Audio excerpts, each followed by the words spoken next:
Meu pai achou que estava me dando um nome de contos de fadas. Ele escolheu Stephanie por causa da princesa de Mônaco, Glamour, Riviera, Grace Kelly.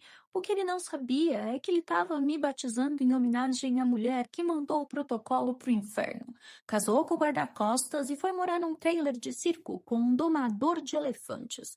Mas além dela, existe outra Stephanie, uma que viveu 100 anos antes, que foi infectada pelo próprio marido, viu um pacto de suicídio de perto e teve os seus livros apreendidos pela polícia porque ela sabia demais. Hoje eu vou te mostrar porque ser uma Stephanie na realeza é o código secreto para ser a mulher que a história tentou e falhou em destruir. Oi, coroados e curiosos, eu sou a Steph e esse é o Exposed do meu nome. Stephanie de Mônaco, nascida em 1965, filha de Ranier III e Grace Kelly, que perdeu a mãe num acidente com 17 anos, fez um hit musical com mais de 1 milhão de cópias vendidas só na França, que se casou 3 vezes com homens que o Principado considerava inadequados e que hoje é embaixadora da ONU para o combate à AIDS. E Stephanie da Bélgica, nascida em 1864, filha do rei Leopoldo II, que casou aos 16 anos com o príncipe herdeiro Rodolfo da Áustria-Hungria, que provavelmente foi infectada pelo marido com uma doença venérea que a deixou estéril, sobreviveu ao suicídio duplo do Rodolfo com a amante de 17 anos em Meglin, foi culpada pelos rumores da corte e pelo colapso psicológico do marido, foi isolada pela família Habsburgo por décadas e, no final, casou-se novamente por amor com Ungar, que a instituição considerava impróprio. E, em 1935, com 71 anos, publicou suas memórias com o título Eu Deveria Ser Imperatriz, que foram apreendidas pela polícia austríaca nas livrarias de Viena. São 100 anos de diferença, são principados e impérios distintos, são épocas tão diversas que parecia forçado compará-las, se o paralelo não fosse tão preciso. Duas mulheres colocadas em posições institucionais que não escolheram completamente, avaliada pelos padrões dessas instituições e consideradas inadequadas, que sobreviveram de formas que ninguém tinha previsto. Então, vamos começar pelo começo, que no caso Stephanie de Mônaco. Começa com Grace Kelly, porque entender quem foi a mãe é absolutamente essencial para entender quem a filha se tornou. E eu fiz um vídeo ontem sobre ela. A Stephanie Marie Elizabeth Grimaldi nasceu em 1º de fevereiro de 65, no Palácio de Mônaco, a filha mais nova do Ranier III e da Grace Kelly. Era a caçula, com 11 anos de diferença em relação ao irmão Alberto e 7 em relação à irmã Caroline. A diferença de idade a colocava numa posição específica dentro da família, grande o suficiente para entender o que acontecia ao redor dela, mas pequena o suficiente para ser menos supervisionada que os irmãos mais velhos. A própria Grace Kelly a descreveu com uma combinação de carinho e resignação, como uma menina calorosa, brilhante, divertida, inteligente e capaz, mas também criança terrível. A Stephanie estudou no Colégio Dames de Saint-Maur, em Mônaco, e depois em Paris. Era atleta, destacava-se em ginástica entre 1974 e 1979. Em 1982, com 17 anos, tinha acabado de obter o bacharelado. O plano era estudar moda em Paris. O futuro parecia desenhado dentro de um quadro reconhecível. Princesa europeia culta, com carreira eventual no mundo das artes ou moda, casamento adequado e destino de instituição. Então veio 13 de setembro de 1982 e tudo aquilo que parecia desenhado foi completamente reescrito. O acidente aconteceu pela manhã, por volta das 10 horas. A Grace Kelly e a Stephanie desciam de Rock Agel, onde a família tinha uma casa de campo, nas montanhas ao norte de Mônaco, em direção ao Palácio do Principado. O carro era um Rover P6 3500. A estrada era a Grande Corniche, uma via sinuosa e estreita que desce as montanhas com precipícios em vários pontos. O carro perdeu o controle em determinado momento, saiu da pista e despencou por uma encosta de mais de 35 metros. A Grace sofreu hemorragia cerebral e morreu no dia seguinte, 14 de setembro de 1982, no Centro Hospitalar Princesa Grace. A Stephanie sobreviveu com uma vértebra cervical fraturada e saiu do carro pela porta do motorista porque a do passageiro estava bloqueada pelo impacto. Imediatamente surgiram rumores de que a Stephanie era quem dirigia, que a Grace tinha tentado ensiná-la a dirigir naquela estrada e que então foi um descuido da filha que matou a mãe. Esses rumores não morreram, circularam por décadas, reapareceram em tabloides, foram discutidos em documentários. A Stephanie os viveu com um peso que você pode imaginar. Ela estava processando um luto genuíno e um trauma físico real numa posição de visibilidade pública total. A morte da Grace Kelly reconfigurou o que era possível para Stephanie dentro do Principado. Com a Grace morta, Stephanie estava diretamente exposta a um pai que tinha construído uma vida de rigidez protocolar e que não sabia exatamente como lidar com uma filha que insistia em ser completamente ela mesma. Isso não é julgamento sobre o Ranier como pessoa ou pai. É um dado sobre como as monarquias funcionam. Elas esperam que os seus membros se encaixem. O que a Stephanie fez nos anos seguintes foi completamente compreensível para qualquer pessoa que entenda o que é perder uma mãe com 17 anos num acidente traumático e depois ser colocada num sistema de exposição pública constante, sem o recurso emocional que essa mãe representava. Ela buscou autonomia, buscou trabalho que fosse seu e relacionamentos fora dos círculos de aprovação institucional. E nenhuma dessas buscas foi autodestrutiva. O que foi autodestrutiva foi a combinação dessas buscas com a instituição e uma imprensa que tratavam cada uma delas com escândalo e confirmação de inadequação. Em fevereiro de 1986, 4 anos depois da morte da Grace Kelly, a Stephanie lançou uma canção chamada Ouragan, Furacão em francês. E o resultado foi um dos fenômenos musicais mais inesperados da década na França. O single estreou em 17 no top 50 francês e em 5 de abril chegou ao número 1.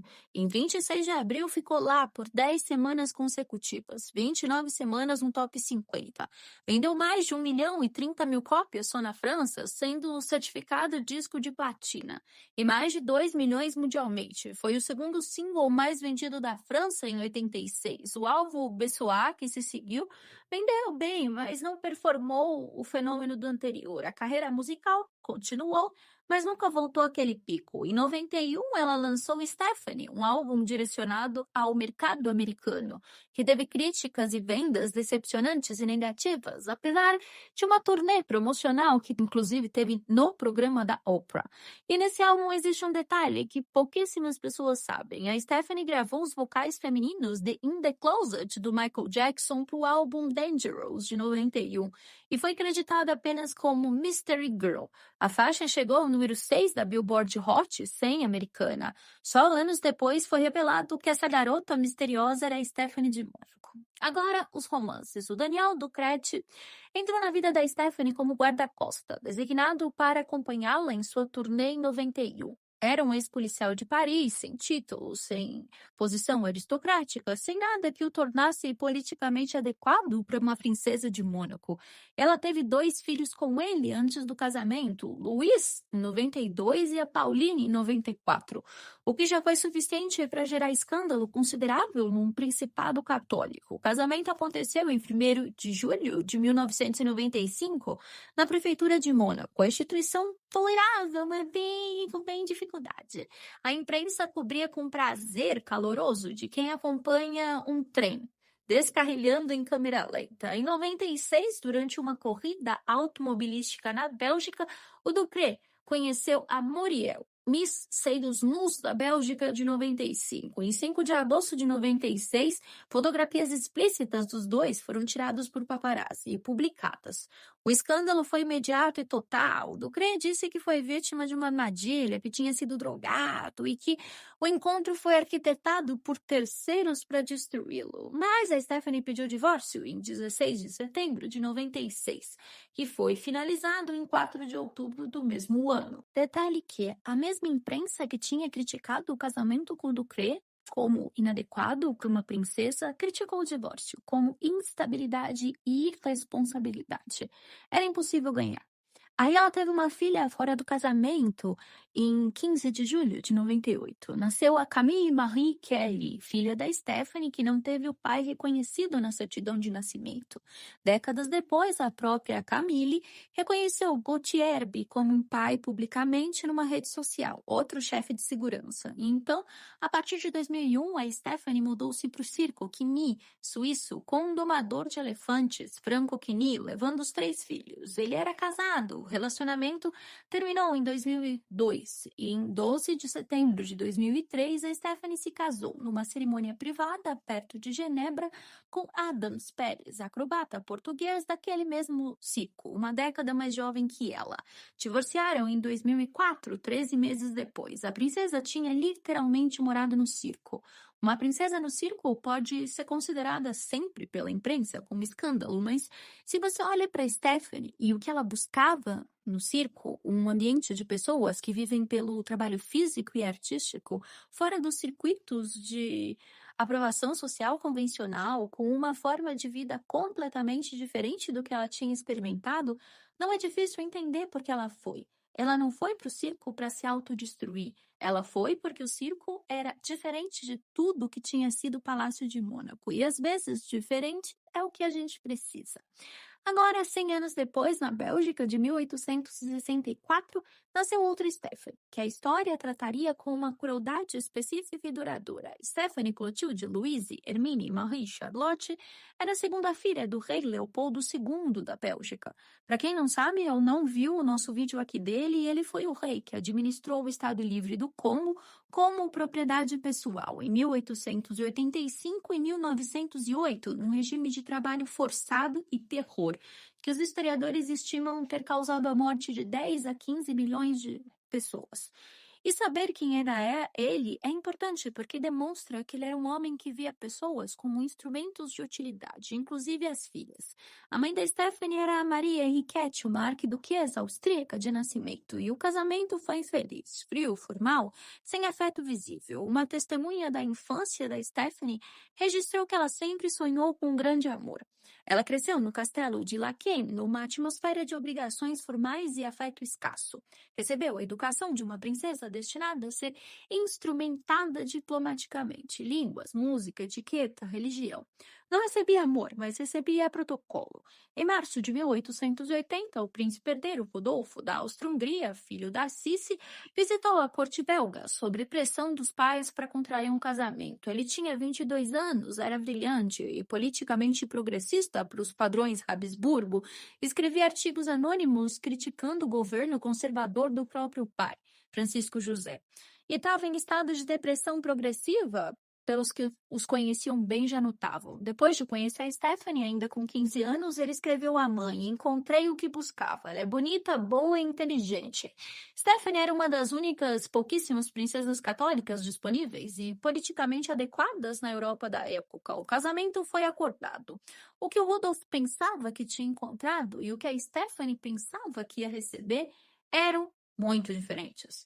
Aqui é onde entra a Sissi, a Imperatriz Elizabeth, que já falamos. Ela não aprovou a Stephanie da Bélgica e não aprovava de uma forma que ela nem tentava esconder. A monarquia belga tinha sido fundada apenas em 1830, o que para Sissi a colocava na categoria de sangue real novo. Nos poemas privados, a Sissi descreveu a nora como camponesa grosseira com tranças falsas e olhos astutos, e a apelidou em alemão de feio com dromedário ou elefante desajeitado.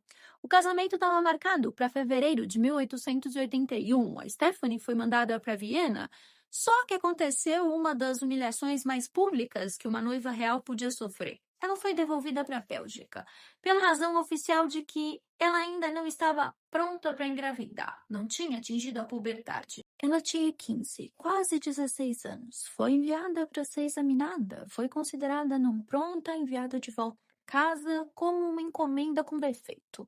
A cerimônia de casamento finalmente aconteceu em 10 de maio de 1881, na igreja dos Agostinianos, em Viena, dias antes do seu aniversário de 17. A noite de núpcias foi um trauma. Stephanie registrou nas suas memórias como que noite, que tormento, que horror. Eu não tinha a menor noção do que me aguardava, mas fui levada ao altar como uma criança ignorante. Minhas ilusões, meus sonhos de juventude foram destruídos. Pensei que morreria de desilusão. Em cartas privadas à irmã Louise, ela descreveu que aquilo foi um evento violento por parte do Rodolfo. Enfim, nos primeiros anos, a relação da Stephanie e do Rodolfo tinha como base algo como respeito mútuo.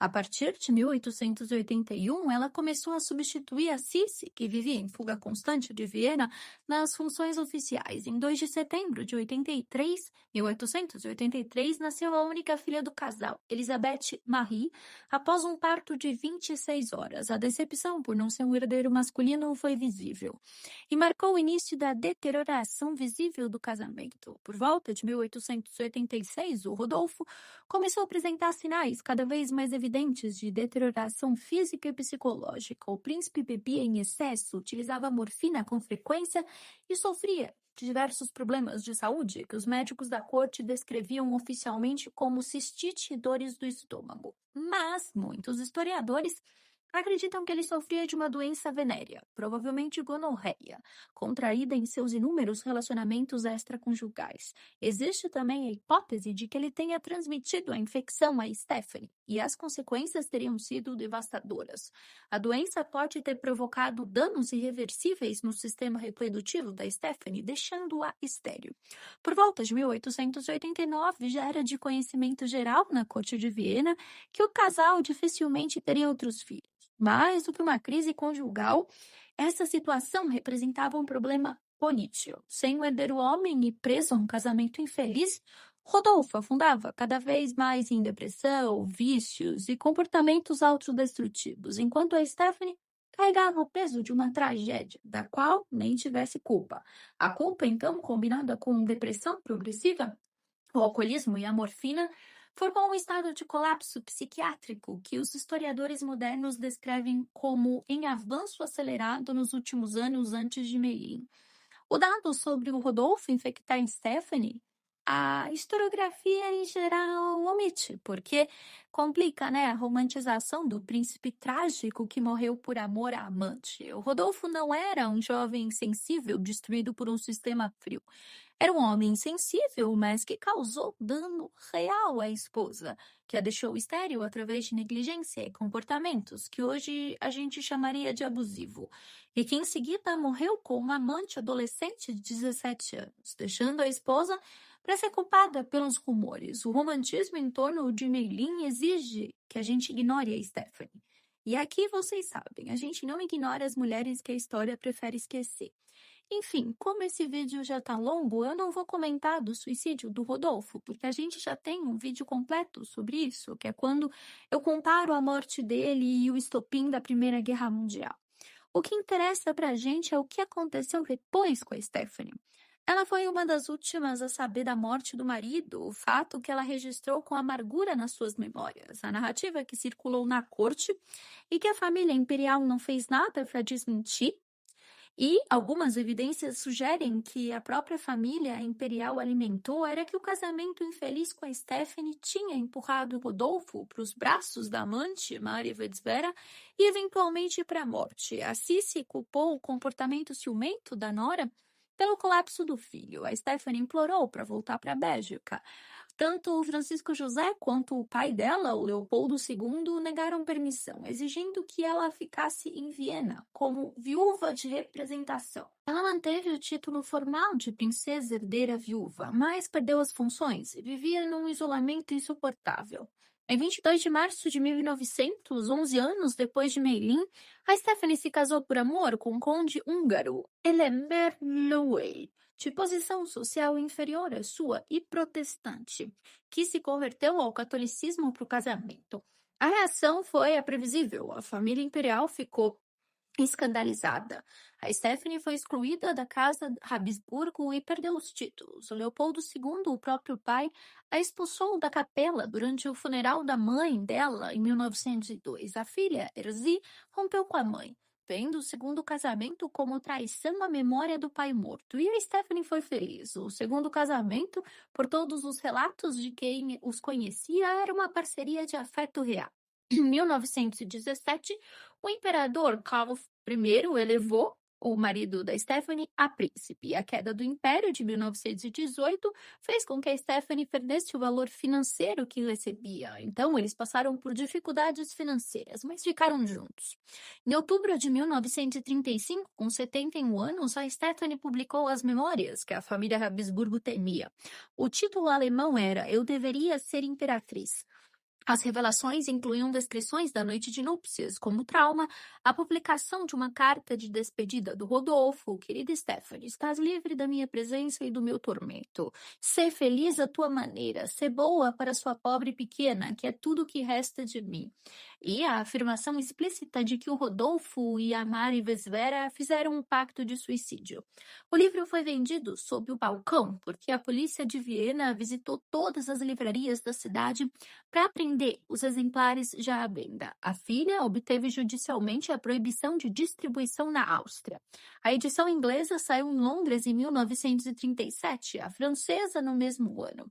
Com a filha recusando a falar com ela, Stephanie escreveu o testamento, deserdando-a, legando todos os bens à ordem dos beneditinos. Enfim, a Stephanie morreu em 23 de agosto de 1945, na Hungria. Tinha 81 anos e a filha não compareceu ao funeral. O que as duas Stephanies têm em comum, além do nome, é o seguinte: as duas foram colocadas em posições institucionais que exigiam conformidade. As duas foram consideradas inadequadas quando a conformidade não aconteceu. E as duas encontraram saídas nos espaços que as instituições consideravam impróprios. A Stephanie de Mônaco foi para artistas, músicos, homens do circo, exatamente o ambiente que o principado não aprovava. A Stephanie da Bélgica casou com um húngaro, que o Império considerava impróprio para uma viúva do príncipe herdeiro. As duas chegaram à felicidade pelo caminho que a instituição dizia que não era possível. As duas sobreviveram. A Stephanie de Mônaco tem hoje 60 anos, é embaixadora da ONU para o combate ao HIV e AIDS desde 2006. Fundou a Flight AIDS Mônaco em 2004, inaugurou em 2010 a Maison de la Vie, um lar para pessoas vivendo com HIV. Preside o Festival Internacional de Circo de Monte Carlo. A princesa rebelde, que a imprensa não sabia como enquadrar, passou as últimas décadas fazendo trabalho humanitário. E a Stephanie da Bélgica escreveu o livro que é a fonte primária para os historiadores que estudam Merling e a família Habsburgo. A mulher que a história oficial tentou reduzir a viúva inadequada conseguiu, do próprio punho, colocar a versão dela no registro histórico. Meu pai me chamou de Stephanie, 90, em homenagem a uma princesa que iria ao circo e seria redimida pelo trabalho humanitário. E existe, então, essa outra Stephanie, da Bélgica, que viveu 100 anos antes e que escreveu um exposé depois de tudo que passaram por ela. As duas Stephanies são, cada uma ao seu modo, provas de que as instituições não conseguem definitivamente apagar as mulheres que decidem não ser apagadas. E isso, no fundo, é o que o nome Stephanie significa para mim. Agora que eu estudei história e fiz de uma profissão algo totalmente diferente do que esperavam, que era ser advogada. Meu pai escolheu melhor do que ele sabia. E eu espero que você tenha gostado desse vídeo. Se você gostou, se inscreve no canal, ative o sininho e vira membro. Nós temos vídeos novos todos os dias, às 8 horas da noite.